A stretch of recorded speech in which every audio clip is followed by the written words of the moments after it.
Hello बच्चों, तो कैसे हैं आप लोग। ये क्लास 10th वालों, आपका 3 लेक्चर हो चुका है और हम फुल डिटेल कवर कर रहे हैं। ये चैप्टर टफ माना जाता है बट हम इसको आसान बना रहे हैं। ये सारी चीज़ें पढ़ लिया हैं। जिन लोगों ने अभी तक नहीं पढ़ा है, मैं साथ में PYQ भी करवा रहा हूँ, तो वो फ़ौरन जाके अभी ही 2 लेक्चर कंप्लीट कर लें। आज हम पढ़ने वाले हैं कॉनकेव मिरर। अब ये आप खुद थंबनेल से जान गए होंगे कि टोटल PYQ में इस टॉपिक पर 50+ क्वेश्चन आए हैं। सारी चीज़ें मिलाकर 50+ क्वेश्चन आए हुए हैं। तो इसको भी हम बहुत अच्छे तरीके से, टेक्निकल तरीके से करने वाले हैं, जिसमें पहले मैं आपको बेसिक सारी चीज़ें मैं आपको बताऊंगा। बेसिक के साथ साथ इस पर जितने PYQ आए हुए हैं, थ्योरेटिकल PYQ, वो हम कवर करने वाले हैं। तो इसको हम 3 स्टेप में कवर करने वाले हैं, है ना। रफ वर्क में बता रहा हूँ। पहला स्टेप क्या रहेगा हमारा? पहला स्टेप ये रहेगा कि यहाँ पे एक चीज़ पूछी जाती है, थ्योरी। क्या पूछी जाती है, ये सबको क्लियर होगा। वेट, हाँ ठीक। ये एक चीज़ पूछी जाती है, सबसे पहला थ्योरी पूछी जाती है। तो हम थ्योरी कवर करने वाले हैं। थ्योरी में क्या पूछा जाएगा कि इमेज कैसी बनती है ना। इमेज कहाँ बनती है, कैसी बनती है, रियल बनती है, इन्वर्टेड बनती है, उसके बारे में डिस्कस करने वाले हैं। सेकेंड जो टॉपिक आएगा हमारा, सेकेंड टॉपिक आएगा, वो आएगा क्वेश्चन, कि अब आपको फार्मूला लगाकर क्वेश्चन सॉल्व करना है। तो इस पे तो बहुत ज़्यादा क्वेश्चन आए हुए हैं, तो इसलिए पहला पोर्शन आज रहेगा। फिर क्वेश्चन की अलग से पूरी प्रैक्टिस होगी और उसके बाद आपका जो थर्ड पोर्शन रहेगा, है ना, साथ में कॉन्वेक्स मिरर का आपका रहेगा और साथ में दोनों से रिलेटेड, कॉनकेव और कॉन्वेक्स से रिलेटेड जो भी चीज़ें हैं, लाइक मैग्नीफिकेशन, है ना, या और भी जो चीज़ें हैं, तो कवर करने वाले हैं। एक साथ कर देंगे तो आपको भी समझ में नहीं आएगा। अब हम बात करते हैं हमें क्या करना है। कॉनकेव मिरर होता क्या है? जैसे कि हम लोगों ने पहले ही देखा था, अगर किसी ने गौर किया हो, कि मान लीजिए ये अपना एक स्फेयर है ना, ये अपना एक स्फेयर है। वेट करते हैं, हम लोगों ने पहले देखा था कि ये मान लीजिए अपना एक स्फेयर है। इस स्फेयर का एक पार्ट है ना, जैसे मैं हल्का सा इरेज करता हूँ, ओह सॉरी, ये स्फेयर हमारा है। तो हमने कहा कि ये हमने स्फेयर के इस वाले पार्ट को खाली कर दिया, है ना, इस वाले पार्ट को खाली कर दिया। तो अब ये जो पोर्शन है, यहाँ पे हमने क्या कर दिया, बहुत ध्यान समझिएगा, 2 चीज़ें समझाऊंगा, बहुत ध्यान समझिएगा। ये हमने इस सरफेस को पॉलिश कर दिया। क्या कर दिया? पॉलिश। अब अपना दिमाग लगाइएगा, अगर हमने इस सरफेस को पॉलिश कर दिया है, इसका मतलब इस तरफ से कभी भी लाइट तो नहीं आ पाएगी, यानी ये हिस्सा क्या हो जाएगा, कट हो जाएगा। और जो भी अच्छा, इस सरफेस को हम क्या बोलेंगे? रिफ्लेक्टिंग। कौन सी सरफेस है ये? रिफ्लेक्ट करने वाली, RS यानी रिफ्लेक्टिंग सरफेस बोलेंगे। एकदम जीरो से शुरू कर रहा हूँ, कुछ भी नहीं आएगा, कोई दिक्कत नहीं। अब जो भी लाइट आएगी, अब खुद सोचिए, जो भी लाइट आएगी इस तरीके से आएगी, इस तरीके से आएगी। अब लाइट जैसे ही आ रही है, इसका मतलब लाइट यहाँ पे टकराएगी। टकराने के बाद ये लाइट कभी भी इस तरफ नहीं जाएगी। तो अगर लाइट कभी भी आर पार नहीं होगी, यानी इस तरफ नहीं जाएगी, तो ये वाला हिस्सा क्या हो जाएगा? वर्चुअल। भाई इधर लाइट जा ही नहीं पा रही है, तो कोई इमेज इधर एक्चुअल में नहीं बनेगी, तो इस हिस्से को हम क्या बोल देंगे? वर्चुअल। लाइट इस तरफ से आ रही है, मतलब क्या होगा? रियल। लाइट जहाँ से आती है उसे ऑब्जेक्ट बोलते हैं, यानी इस तरफ ही क्या होगा? हमारा ऑब्जेक्ट होगा। पहली चीज़ है। अब खुद अंदाज़ा लगाइए, अकॉर्डिंग टू द, अगर हम वैसे देखें, according to the sign convention, जिस डायरेक्शन में लाइट जाती है, तो इसका मतलब लाइट किस डायरेक्शन में जा रही है? इस डायरेक्शन में। तो ये वाली डायरेक्शन हो जाती है पॉजिटिव और ये अपोजिट वाली डायरेक्शन क्या हो जाती है? निगेटिव। ये बातें सबको पता है, हमने पहले ही बताया। कई बार ऐसा होगा, कई बार क्वेश्चन में, ये भी ध्यान दीजिएगा वरना गलती होगी, कई बार ये ऐसे बना होगा। इस मिरर को बस हमने खाली उल्टा कर दिया है, कई बार ऐसे बना होगा। कई बार समझिएगा, ये मिरर एक आध क्वेश्चन में दूंगा, ऐसे बना होगा। अभी भी ये क्या है? अभी देखो, ये हिस्सा बाहर वाला उठा हुआ है, तो अभी भी ये क्या है? कॉनकेव मिरर है, यानी लाइट कभी भी इस तरफ से नहीं आ सकती। कभी भी लाइट पॉलिश सरफेस से नहीं आएगी, जो भी लाइट आएगी वो इस तरफ से आएगी। अब जानते हो मामला क्या हो गया है? सिर्फ अब मामला ये हो गया है, लाइट इस डायरेक्शन में जा रही है, इसका मतलब ये वाली डायरेक्शन पॉजिटिव, और लाइट इस डायरेक्शन में नहीं जा रही है, इसका मतलब ये डायरेक्शन क्या हो जाएगी? निगेटिव। तो इन चीज़ों का भी आपको ख्याल रखना है, इन केस कभी ऐसा आ जाए। इतनी बातें हम लोगों ने कर लिया। अब खुद अंदाज़ा लगाइए सभी लोग, कि इसका जो रेडियस होगा ना, देखिए ये जो कर्वेचर है, इसका जो रेडियस होगा, रेडियस अभी बताइए इस तरफ होगा। इसका मतलब इसका जो आपका सेंटर आएगा वो इस तरफ आएगा, इसका रेडियस भी इस तरफ आएगा, इसका फोकस भी इस तरफ आएगा। इसमें ऑब्जेक्ट रखोगे इस तरफ, यानी ये पूरी की पूरी पोजीशन क्या हो गई, निगेटिव, और ये वाली पोजीशन क्या हो जाएगी, पॉजिटिव, जैसा कि हम लोगों ने डिस्कस कर लिया है। अब इसमें कोई प्रॉब्लम किसी को नहीं होनी चाहिए। चलिए आते हैं, आगे बढ़ते हैं। तो ये आप लोगों ने देख लिया है spherical mirror, curve, inward, converging mirror, है ना। कन्वर्जिंग, तो सबसे इंपॉर्टेंट चीज़ क्या है, कन्वर्जिंग मिरर है। ये कौन सा मिरर है बेटा, कन्वर्जिंग मिरर है। लाइट को कन्वर्ज कर रहा है ना, देखो हमेशा लाइट को क्या कर रहा है, कन्वर्ज कर रहा है। कुछ लोग कहेंगे सर इसको क्यों छोड़ दिए, कन्वर्ज करने क्या मतलब है। तो कन्वर्ज करने का सिंपल सा मतलब ये है कि जो भी लाइट, देखिए ये कॉनकेव मिरर है, जो भी लाइट सीधी आ रही है वो इसको ऐसे बेंड कर दे रहा है फोकस की तरफ, जो भी लाइट सीधी आ रही है वो इसको फोकस की तरफ, जो भी लाइट सीधी आ रही है फोकस की तरफ। जाना सीधे चाहिए थी, एक ही पॉइंट पे कन्वर्ज कर रहा है, ऐसे सीधी जाएगी तो फोकस पे, सीधी जाएगी तो फोकस पे। अब अगर ये कन्वर्ज कर रहा है, कन्वर्ज देखो सारी प्रॉपर्टी यहीं खत्म होगी। अगर ये कन्वर्ज कर रहा है, इसका मतलब मैं मान के चल रहा हूँ 100 लाइट एक ही जगह, अच्छे से लिख रहा हूँ ताकि कोई दिक्कत, 100 लाइट को वो एक ही जगह पर कन्वर्ज कर रहा है, एक ही जगह पर भेज रहा है। तो बताओ इससे क्या होगा, इससे भाई ढेर सारी लाइट आएगी, हीट बढ़ेगी, और अगर हीट बढ़ेगी तो गर्मी भी क्या होगी, टेम्परेचर भी क्या होगा, बढ़ेगा, और टेम्परेचर बढ़ेगा। हम इसका यूज़ सोलर कुकर में कर सकते हैं, 3 बार PYQ आया हुआ है, सोलर कुकर में कर सकते हैं due to the converging nature. अब एक चीज़ जो सबसे ज़्यादा आती है एक्टिविटी में वो ये आती है कि देखिए आपको ये दिया हुआ है कि आपको 6 दिया हुआ है कि अगर ऑब्जेक्ट को इन्फिनिटी पे रखेंगे, बियॉन्ड सी, सेंटर पे, सेंटर ऑफ फोकस के बीच में, फोकस पे, और फोकस और पोल पे, कैसी इमेज बनेगी। क्या 1 मिनट के अंदर आप कभी याद कर पाओगे, कभी 1 मिनट के अंदर याद नहीं कर पाओगे। चलो याद कर लिया, रे डायग्राम बनाना, ये देख लो, ये NCERT में सब कुछ दिया हुआ है, ये सारी चीज़ें NCERT की दी हुई हैं। बताइए कैसे बनाएंगे आप, क्या किसी के लिए पॉसिबल है कि वो एक ही बार में सारी चीज़ें बना दे, है किसी के अंदर हिम्मत, कमेंट करो कि हम 1 मिनट के अंदर पूरा टेबल याद कर लेंगे, रे डायग्राम बना देंगे। किसी के अंदर हिम्मत नहीं है। तो आइए हम जुगाड़ सीखते हैं कि मैं किस तरीके से आपको पूरी चीज़ें लर्न कराने वाला हूँ। एक सिंगल भी चीज़ आपकी गलत नहीं होगी, ये मैं प्रॉमिस करता हूँ आपसे, बट मेरे साथ बने रहिएगा। सबसे पहली चीज़ देखिए, आइए समझते हैं। सबसे पहली चीज़ तो ये समझते हैं कि आपका ये पूरा याद करवाता हूँ 1 बाय 1। ये आपने कॉनकेव मिरर बनाया, तो मैं इस पर डॉट डॉट कर देता हूँ ताकि किसी को कन्फ्यूज़न ना हो कि हाँ इसको मैं डॉट डॉट कर देता हूँ। यानी डॉट डॉट का मतलब क्या है कि इस तरह ये लिख भी देता हूँ। ये डॉट डॉट का मतलब ये सरफेस आपकी पॉलिशिंग सरफेस है, और ये वाली सरफेस आपकी क्या है, रिफ्लेक्टिंग सरफेस है। तो जो भी लाइट आएगी, मैं एक लाइट का बना ही देता हूँ ताकि कोई कन्फ्यूज़न नहीं। जो भी लाइट आएगी हमारी वो इस तरफ से आएगी, है ना। जो भी लाइट आएगी देखो इस तरफ से आ रही है, इस तरफ से कभी भी लाइट नहीं आएगी। यानी लाइट हमेशा किस आ रही है, लेफ्ट साइड से आ रही है। पहले बता दे रहा हूँ, लेफ्ट साइड से ही लाइट आ रही है। इसका फोकस भी लेफ्ट साइड है, इसका सेंटर भी लेफ्ट साइड है। पोल को, ये पोल मैंने आपको बताया था क्या था, पोल को और सेंटर को कनेक्ट करने वाली एक जो लाइन आपको दिख रही है उसे हमने बोला principal axis. Left side real होता है, यानी माइनस में सब कुछ होगा, क्योंकि डिस्टेंस आप पोल से ही लेते हो, और है ना। तो यहाँ भी एक चीज़ बना देता हूँ ताकि कोई कन्फ्यूज़न किसी को ना रहे कि जो भी डिस्टेंस लेंगे आप कहाँ से लेंगे, पोल से लेंगे। जो भी डिस्टेंस आप लेंगे कहाँ से लेंगे, पोल से। तो इस तरफ पूरा मामला निगेटिव का है, इस तरफ पूरा मामला निगेटिव का है, और इस तरफ पूरा मामला क्या है, पॉजिटिव का है। वेट करिए 1 मिनट, ठीक है ना। तो एक तरफ मामला क्या है, पॉजिटिव का है, और एक तरफ मामला क्या है, निगेटिव का है। तो ये पहले ही सारी चीज़ें क्लियर हो जानी चाहिए ताकि आपको कोई भी प्रॉब्लम ना हो। एक छोटी सी प्रॉब्लम, छोटी सी गलती आपको पछतावा दे सकती है। इस तरफ, तो इस तरफ आपको दिख रहा है सारा पॉजिटिव, इस तरफ आपको रियल, लेफ्ट साइड यानी निगेटिव आपको दिख रहा है। फिर आइए बात करते हैं कि ऑब्जेक्ट को हम कहाँ कहाँ रख सकते हैं। ऑब्जेक्ट को, अच्छा ये इसका पोल है, ये तो पहले ही बोल दिया, ये इसका पोल है। कहाँ कहाँ रख सकते हैं, सबसे पहले नंबर पे हम 6 जगह रखना है, 6 जगह रखना है।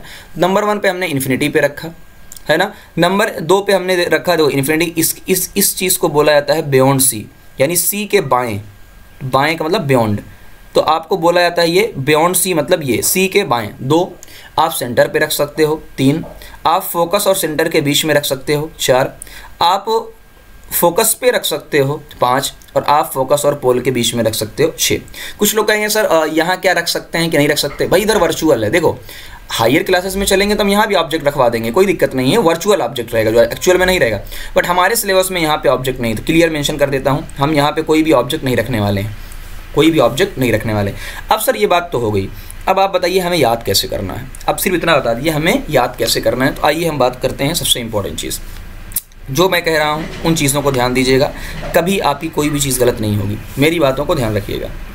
कभी मैं आपसे गलती नहीं होने दूंगा, ठीक है ना। चलिए बात करते हैं, शुरू करते हैं, क्या क्या करना है क्या नहीं करना है। ओके, आइए शुरू करते हैं, एकदम अच्छा सा बनाते हैं ताकि कोई भी कन्फ्यूज़न किसी को ना हो। ओके, एक बढ़िया सा बना लिया और अभी देखिए कितने आसान तरीके से आपका सारी चीज़ें हो जाएंगी।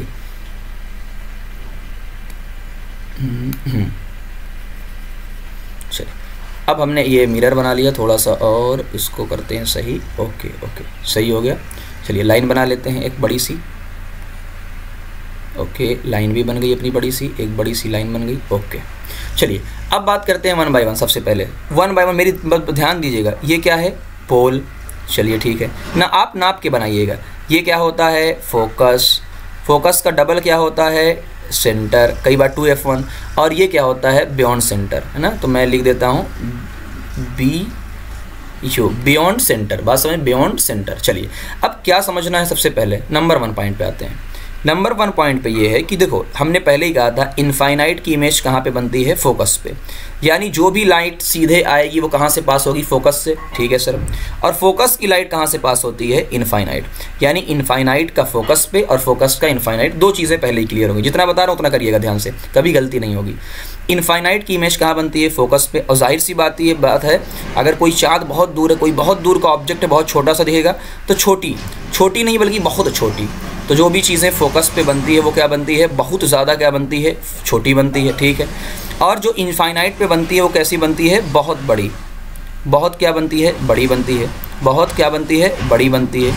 अब खुद अंदाज़ा लगाइए, फोकस कहाँ है? रियल है ना। देखो ये फोकस कहाँ है? रियल है। हमने पहले ही क्लियर आपसे कहा है, इस साइड क्या होता है? रियल होता है। इस साइड क्या होता है? वर्चुअल होता है। अब खुद अंदाज़ा बताइए, अगर कोई फोकस पे बन रहा है, बहुत छोटा बन रहा है, इसका मतलब वो रियल बन रहा है। बिल्कुल सर। और जो भी रियल बनता है वो हमेशा नीचे की तरफ बनता है, यानी इन्वर्टेड बनता है। क्या इनफाइनाइट भी यहाँ कहीं है? बहुत दूर लेफ्ट साइड में ही इनफाइनाइट है। इसका मतलब इनफाइनाइट पे भी जो चीज़ें बनेगी वो रियल बनेगी और साथ में इन्वर्टेड बनेगी। बताओ क्या दो ऑटोमेटिक क्लियर हो गया? इनफाइनाइट का फोकस पे, फोकस का इनफाइनाइट पे। चलिए सेकंड बात करते हैं।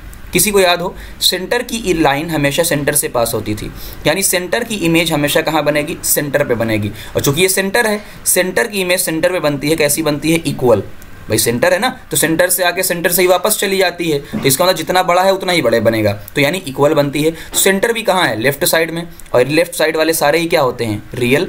और जो भी रियल होते हैं वो नीचे की तरफ होते हैं, यानी इन्वर्टेड होते हैं। देखो दो ऑटोमेटिक आपको याद हो गया, 2 1 3 ऑटोमेटिक आपको याद हो गया। झंझट ही नहीं, कुछ भी आपसे पूछे आप पोजीशन, लोकेशन सब कुछ बता सकते हो, सब कुछ बता सकते हो। आइए अब क्या बात करते हैं सर, अब जुगाड़ बताइए। अब जुगाड़ क्या? तो जुगाड़ ये है, दो जुगाड़ हैं। मैं एक तरीका बताता हूँ। पहला जुगाड़ देखो, हमारे पास 4 पार्ट हैं। टोटल कितने पार्ट हैं? 4। अगर ध्यान आप देंगे तो हमारे पास, हालांकि और भी जुगाड़, अब अपने पास कितने पार्ट हैं? 4। देखो, एक बियॉन्ड सेंटर वाला, एक सेंटर और फोकस के बीच वाला, एक फोकस और पोल के बीच वाला, और एक पोल के इस तरफ यानी मिरर के अपोजिट साइड में। चलो अब देखना, 1 की इमेज 2 में बनेगी, 2 की इमेज 1 में बनेगी। ऐसे पहले पोजीशन क्लियर हो, बाकी सब मैं याद करा दूंगा। पोजीशन में आपने क्या याद किया? इनफाइनाइट का फोकस पे, फोकस का इनफाइनाइट पे, और सेंटर का सेंटर। इतनी चीज़ आपको क्लियर होगी। 1 में रखोगे 2 में बनेगी, 2 में रखोगे 1 में बनेगी। ऐसे ही 3 में रखोगे तो 4 में बनेगी, 4 में रखोगे तो 3 में बनेगी। पर चूंकि ये अपने सिलेबस में है नहीं तो हम पढ़ नहीं रहे हैं।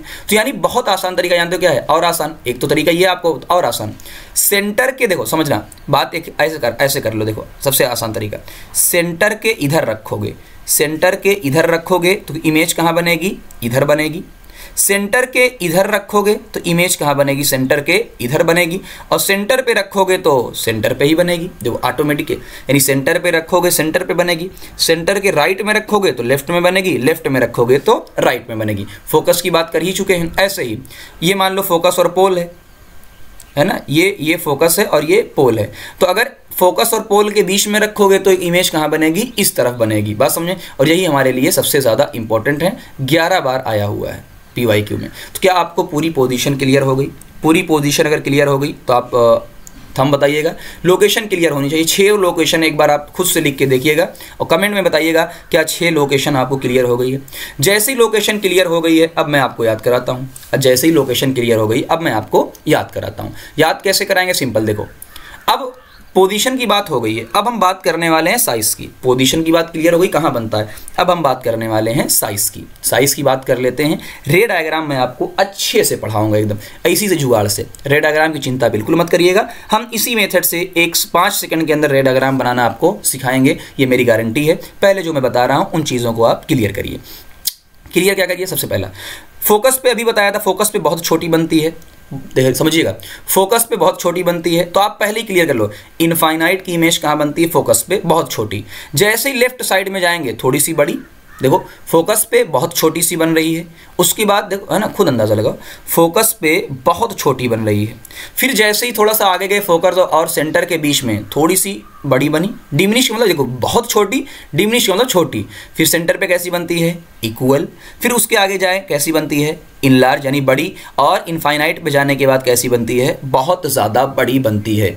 यानी एक चीज़ का अगर आपने गौर किया होगा तो यहाँ से आपको एक चीज़ पता चल रही है, हम हर चीज़ को मार्क करते हुए चलते हैं कि जैसे जैसे आप समझिएगा, जैसे जैसे आप फोकस से इनफाइनाइट की तरफ जा रहे हैं, तो मैं लिख देता हूँ कहाँ से कहाँ जा रहे हैं हम लोग। ओ गलती, ओके चलिए, और ठीक है जी, ये क्या है, फोकस है, ये क्या है, इनफाइनाइट। तो जैसे जैसे फोकस से इनफाइनाइट की तरफ जा रहे हैं तो आपको एक चीज़ तो पता चल रहा है, साइज़ क्या होती जा रही है, बढ़ती जा रही है। साइज़ बढ़ती जा रही है, साइज़ क्या होती जा रही है, बढ़ती जा रही है, हाइट बढ़ती जा रही है। यानी फोकस पे बहुत छोटी, उसके बाद उससे थोड़ी सी बड़ी लेकिन अभी भी छोटी है, सेंटर पे इक्वल बनती है, उसके बाद सेंटर के इधर बड़ी बनती है, और इनफाइनाइट पे बहुत ज़्यादा बड़ी बनती है। एक ही वर्चुअल बनती है, और ये आपको मार्क करना है। मैंने पहले ही लिख देता हूँ VIP, आज ही मार्क कर देता हूँ, ये आपके लिए है VIP 2026, VIP 2026। आज ये वक्त देख लीजिएगा, स्क्रीनशॉट ले लीजिएगा। 2026 में यहाँ से आपको क्वेश्चन ज़रूर मिलने वाले हैं, वर्चुअल, इरेक्ट, लार्ज। ये मैंने जो आपको लाइन बनाई है, ये लाइन भी याद रखने का तरीका है ना, सीधा लाइन, कि देखो इस लाइन पे आपकी इमेज का फॉर्मेशन होगा। फोकस पे बहुत छोटी इसलिए दिख ही नहीं रही है, उससे थोड़ी सी बड़ी, इक्वल, बड़ी, और इनफाइनाइट पे बहुत ज़्यादा बड़ी। और इधर एक ही इमेज बनती है, वर्चुअल बनती है, इरेक्ट बनती है। गलती ये हो जाती है कि लोग समझते हैं छोटी, बट ये बहुत ज़्यादा लार्ज बनती है। तो ये बात क्लियर हो गई। अब रेड, अब देखो ऑटोमेटिक, अब इतना पढ़ने के बाद ऑटोमेटिक आप इस टेबल को मैच करिएगा। सारी चीज़ें आपकी क्लियर हो गई हैं, सारी चीज़ें एक बार टेबल, और कमेंट ज़रूर करिएगा क्या सच में सारी चीज़ें क्लियर हैं। रे डायग्राम कैसे बनाना है, हम अस्थिल से बैठेंगे रे डायग्राम बनाने में, इसलिए मैं कह रहा हूँ कि रे डायग्राम बहुत कम आता है, 2 नंबर के आते हैं जब भी आते हैं। इन केस मुझे ऐसा लगता है कि 2026 में इस पर क्वेश्चन आएगा, क्योंकि कई साल से, 2 साल से तकरीबन नहीं आया है अच्छे से, मतलब तो इस पे आएगा। हम अच्छे से बैठेंगे, सिखाएंगे आपको, अलग से पूरा सिखाऊंगा रे डायग्राम, ताकि उसकी बिल्कुल चिंता, बार बार प्रैक्टिस करेंगे, कई बार प्रैक्टिस करेंगे। लेकिन अभी उन चीज़ों पर बात करते हैं जिनसे सबसे ज़्यादा क्वेश्चन आए हुए हैं, थ्योरेटिकल पॉइंट से। अब आते हैं यूज़ ऑफ कॉनकेव मिरर पे। क्वेश्चन बहुत आए हुए हैं। सबसे पहला यूज़ क्या है, टॉर्च के अंदर, सर्च लाइट के अंदर, हेडलाइट के अंदर, ताकि रीजन ये powerful parallel beam of the light, powerful light, parallel beam. इसका मतलब जब भी आप कोई भी चीज़ इनफाइनाइट पे रखते हो तो पैरेलल बीम ऑफ लाइट जाती है, parallel beam of the light जाती है। यूज़ पहला। शेविंग मिरर, अब खुद सोचो, खुद अंदाज़ा लगाओ, शेविंग मिरर के अंदर या डेंटिस्ट मिरर के अंदर जो डॉक्टर यूज़ करते हैं, या शेविंग मिरर, हमको क्या करना होता है, लार्ज इमेज देखनी होती है। चाहे डेंटिस्ट से देखे चाहे शेविंग मिरर, हमको लार्ज देखना होता है। तो लार्ज कौन सा मिरर बनाता है, देखो प्लेन मिरर इक्वल बनाएगा। अभी हम कॉन्वेक्स की बात करेंगे, वो हमेशा छोटा बनाएगा। तो अंदाज़ा लगा लो लार्ज कौन बनाएगा, लार्ज हमेशा शेविंग मिरर बनाएगा। ऐसे ही जो कॉन्वेक्स मिरर हम लोगों ने पढ़ा है, वो लाइट को डाइवर्ज करता है, यानी पावर कम कर देता है। पावर अगर कम कर देता है, बट हमें तो टॉर्च के अंदर पावर ज़्यादा चाहिए, तो इसका मतलब कॉनकेव मिरर। सोलर फर्नेस अभी बताया था कि लाइट को कंसेंट्रेट करता है, लाइट को क्या करता है, कंसेंट्रेट, एक जगह जमाता है। देखो इतनी सारी लाइट को, मैंने कहा ना, कुक फूड पहले तो फोकस, एट द फोकस पे जब आप रखोगे तो इतनी सारी लाइट फोकस पे आके गिरेगी, तो ना यही चीज़ है। देखो लिखा है sunlight fall on a concave reflector, see light concave जो रिफ्लेक्टर है उस पर फॉल कर रही है। The concave mirror reflect and focus all the sunlight, ये लाइट को रिफ्लेक्ट करता है और ऑल, सारी सनलाइट को फोकस पॉइंट पे गिरा देता है, सही बात है। और कुकर क्या हो जाता है, कुकर को हम कहाँ रखते हैं, फोकस पे। तो इसकी वजह से क्या होता है, एक ही पॉइंट पे ढेर सारी लाइट आती है तो बहुत ज़्यादा हीट प्रोड्यूस करती है। तो विदाउट गैस इलेक्ट्रिसिटी आपका खाना बन जाता है।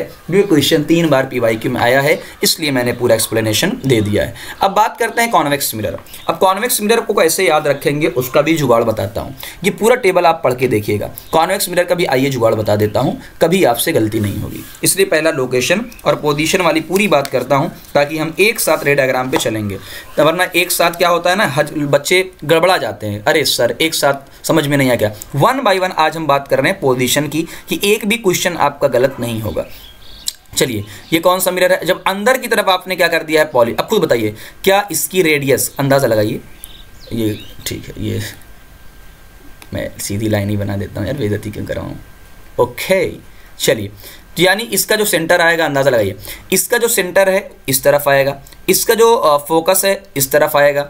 इसमें जो आपकी इमेज बनती है वो हमेशा कैसी बनती है, इधर ही बनती है। तो बताइए ये डायरेक्शन पॉजिटिव या निगेटिव। कुछ बच्चे कहेंगे सर आपने सिखाया था कि राइट साइड पॉजिटिव होती है, बट एक बार आप कॉन्सेप्चुअल चलो, क्या कभी भी लाइट इस तरफ से आ पाएगी, नहीं। क्यों, इधर पॉलिश है, इसका मतलब लाइट हमेशा किस तरफ से आएगी, इस तरफ से ही आएगी, लेफ्ट साइड से। इसका मतलब ऑब्जेक्ट हमेशा कहाँ पे होगा, रियल साइड में होगा, है ना। तो ये वाली साइड कैसी होती है, रियल, और जिधर पॉलिश होती है वो साइड कैसी होती है, वर्चुअल होती है। इतनी बातें क्लियर हो गई सबको। चलिए, इसका मतलब इसका सेंटर पॉजिटिव आएगा, इसका फोकल लेंथ भी पॉजिटिव आएगा, इमेज भी इस साइड यानी पॉजिटिव बनेगी। तो आपको खुद पता चल रहा है इसमें याद क्या करना है। पहला पॉइंट आपको याद ये करना है कि सर आपने सिखाया था इनफाइनाइट की इमेज हमेशा कहाँ बनेगी, फोकस पे। वाह, पहले ही क्लियर। इनफाइनाइट की इमेज कहाँ बनेगी, फोकस पे। ओके सर, ये तो सबके लिए वैलिड है, मिरर हो, लेंस हो, कोई भी हो। इनफाइनाइट की इमेज हमेशा कहाँ बनेगी, फोकस पे। एक ही याद करना है, इनफाइनाइट के अलावा यानी इनफाइनाइट के अलावा। अब इनफाइनाइट के अलावा क्या होता है, कुछ भी दे दे, आपको दे दे 5 सेंटीमीटर, आपको दे दे 10 सेंटीमीटर, आपको दे दे 15 सेंटीमीटर, कुछ भी भाई इनफाइनाइट के अलावा। तो एक ही मंत्र याद रखना है, फोकस से पहले इमेज का। 2 ही इसमें याद ही करना होता है। देखो, इनफाइनाइट का फोकस पे बच्चे को आपके नस नस में घुस गया है। इसके अलावा, इनफाइनाइट के अलावा वो कोई भी बोल दे 5, 10, 15, 20, 25 सेंटीमीटर, इनफाइनाइट ना बोले तो यानी फोकस से पहले बनेगी। सर कैसे भाई, देखो इनफाइनाइट सबसे दूर है, उसकी इमेज कहाँ बन रही है, फोकस पे। इसका मतलब उसके अलावा कहाँ बनेगी, फोकस से पहले बनेगी। सर ये तो याद हो गया। और बताइए, और दूसरा सबसे बड़ा मंत्र जो याद रखना है, सबसे बड़ा का मतलब आप 2026 के लिए मार्क कर लीजिए। ज़रूरी नहीं डायरेक्ट आए, इनडायरेक्ट भी किसी भी तरीके से मैं क्वेश्चन सॉल्व करवाऊंगा, इसी कॉन्सेप्ट का यूज़ करूंगा कि कॉन्वेक्स मिरर में ऑलवेज इमेज कैसी बनती है। अभी देखा आपने वर्चुअल, यानी हमेशा इमेज कहाँ बनती है, राइट साइड में, यानी वर्चुअल बनती है। हाँ सर, वर्चुअल बनती है। जो भी वर्चुअल बनता है वो इरेक्ट यानी सीधा बनता है, तो इरेक्ट बन गया। याद रखना है हमेशा कैसा बनेगा, डिमिनिश यानी छोटा। ऑलवेज कैसा बनेगा, छोटा। ऑलवेज कैसा बनेगा, अभी थोड़ी देर पहले हमने आपको बताया था, अभी थोड़ी देर पहले बनाया था। एक चीज़ का ध्यान दीजिएगा, वरना यहाँ बच्चों से सबसे ज़्यादा गलतियाँ होती हैं। गलती क्या होती है बच्चों से, ये होती है सर वर्चुअल और इरेक्ट ये कॉनकेव भी बनाता है। हाँ सर, अभी देखा था कॉनकेव फोकस और पोल से बीच पहले, और आपने बताया था 11 बार PYQ आया हुआ है। और वर्चुअल और ये कॉन्वेक्स भी बनाता है। दोनों में अंतर क्या है, फ़र्क ये है कॉनकेव बनाता है लार्ज और ये बनाता है डी यानी डिमिनिश यानी छोटा। ये सबसे बड़ा अंतर है। यहीं से क्वेश्चन आपके सॉल्व होंगे बहुत सारे। बात समझ में आ गई, इस तरीके से। तो आपको झंझट ही नहीं है, तो आप देख लीजिए। आप यहाँ से लोकेशन आप देख सकते हैं, ये आपको वर्चुअल इरेक्ट, वेरी स्मॉल, ये सबको पता है ना। तो आपको ये कभी रटना ही नहीं पड़ेगा। आप क्वेश्चन भी बिना, मैं आपसे क्वेश्चन सॉल्व करवाऊंगा, बिना इसके क्वेश्चन सॉल्व हो जाएंगे। तो आपका रे डायग्राम बचा हुआ है। अब खुद सोचिए आपके पास कितने सारे क्वेश्चन हैं। मैं क्वेश्चन आपको दिखाता हूँ एक बार, टाइम देख लेता हूँ कि स्कूल जाने का भी तो टाइम हो जाता है ना। ओके, तो देख ले क्वेश्चन, देखो क्वेश्चन दिखाता हूँ आपको वर्चुअल वाला। कितना ज़्यादा कॉनकेव मिरर पे कितने क्वेश्चन आए हुए हैं, एक बार आप देखिएगा और इन क्वेश्चन को खुद से ट्राई करिएगा। यहाँ हालांकि आंसर दिए हुए हैं, आप खुद से ट्राई करिएगा। स्क्रीनशॉट ले लीजिए, ये थोड़ी देर रोक लीजिए, देख लो भैया। ये वर्चुअल वाला देखो, जो वर्चुअल वाला एक केस मैंने बताया था कॉनकेव मिरर के अंदर कितनी बार क्वेश्चन आया हुआ, तकरीबन 11 बार क्वेश्चन आया हुआ। 11 बार मैंने सारे ऐड नहीं किए तकरीबन, और बाकी मुझे अभी ऐड करने हैं, ठीक है ना। खुद सोचो इतना ज़्यादा क्वेश्चन आया हुआ। अब हम आते हैं यूज़ के ऊपर। अब यूज़ क्या क्या है, खुद सोचिए यूज़ क्या क्या है। अभी मैंने आपको बताया यूज़, पहला rear view mirror, rear view है ना, बस समझिएगा। रियर व्यू का मतलब ये जो गाड़ियों में जो मिरर लगा हुआ है ना, रियर व्यू मिरर, अब क्यों लगा हुआ उसका रीज़न समझिएगा बहुत। रियर व्यू मिरर है ना व्हीकल्स के अंदर, ये क्या बनाता है, इरेक्ट इमेज बनाता है, सही बात अभी हमने बताया था, बट डिमिनिश। अब डिमिनिश की वजह से क्या है कि आपको स्मॉल बट अपराइट, छोटा बनाएगा तो ढेर सारी गाड़ियां आपको दिख पाएंगी। भाई आपको ट्रैफिक देखना है छोटे से शीशे के अंदर, तो आप ढेर सारी गाड़ियों को आराम से देख पाएंगे। तो एक रीज़न और क्या देंगे, वाइडर फील्ड ऑफ व्यू, ये बहुत इंपॉर्टेंट लाइन है, wider field of view because the mirror surface is curve outward. अब कर्व आउटवर्ड की वजह से क्या होता है, आउटवर्ड कर्व है तो बहुत सारी लाइटें डाइवर्ज करता है, और डाइवर्ज की वजह से फील्ड ऑफ व्यू क्या हो जाता है, ज़्यादा हो जाता है ना। Okay, better than plain mirror. कोई बताएगा प्लेन मिरर से बेटर क्यों है, क्योंकि ये लार्ज एरिया प्रोवाइड करता है। फिर एक क्वेश्चन और है कि कॉन्वेक्स मिरर में फुल लेंथ इमेज, एक तो रियर व्यू हो गया, दूसरा फुल लेंथ, आपको स्कूल, आप छोटे से मिरर के अंदर पूरी बिल्डिंग देखना है, ताजमहल देखना है, बड़ा सा स्कूल देखना है, ट्रैफिक देखना है, यही आपके दिमाग में चलना चाहिए कि मिरर बहुत छोटा बनाता है, छोटे बनाने की वजह से लार्ज एरिया कवर करते हैं। तो देखो लिखा है convex mirror show full length image, full length image in small mirror, full length image बनाएगा। आगरा फोर्ट फुल इमेज बनाएगा। मस्ट स्टैंड करेक्टली, यानी टेरिस पे आप आराम से करेक्ट खड़े होइए और फुल रिफ्लेक्शन से आप इमेज देखिए। क्यों, give wider field of view. कोई पूछेगा वाइडर फील्ड ऑफ व्यू क्यों दे पाता है, क्यों दे पाता है, तो आप एक ही रीज़न को याद रखिएगा, कहीं भी यही रीज़न में मैप कर देता हूँ, डाइवर्जिंग नेचर। उसका नेचर क्या है, डाइवर्ज। तो डाइवर्ज करने की वजह से उसका जो फील्ड ऑफ व्यू है वो क्या आता है, बहुत ज़्यादा आता है। इस चीज़ को याद रखिएगा। एम्बुलेंस क्यों उल्टा लिखा होता है, ये आपके लिए मैंने छोड़ दिया है। एम्बुलेंस क्यों उल्टा लिखा होता है, ये आपके लिए। अब अगले जो लेक्चर आपके रहेंगे अगला, तो आज मैं सिर्फ आपको सिखाना चाहता हूँ लोकेशन, पोजीशन, ये सारी चीज़ें क्या होती हैं। अगले में साइन कन्वेंशन, साइन कन्वेंशन के बाद क्वेश्चन प्रैक्टिस जो भी इंपॉर्टेंट हैं, रे डायग्राम, यानी 2-3 लेक्चर है। देखो मैं बहुत सिलेक्टेड चल रहा हूँ, मैं जल्दबाजी में नहीं चल रहा हूँ कि आपकी चीज़ें ख़राब कर दूँ। बहुत आराम से आहिस्ता आहिस्ता प्लानिंग करके आपको पढ़ा रहा हूँ ताकि छोटे छोटे लेक्चर्स आप देखते जाइए, ठीक है ना। चलिए मिलते हैं, थैंक यू वेरी मच।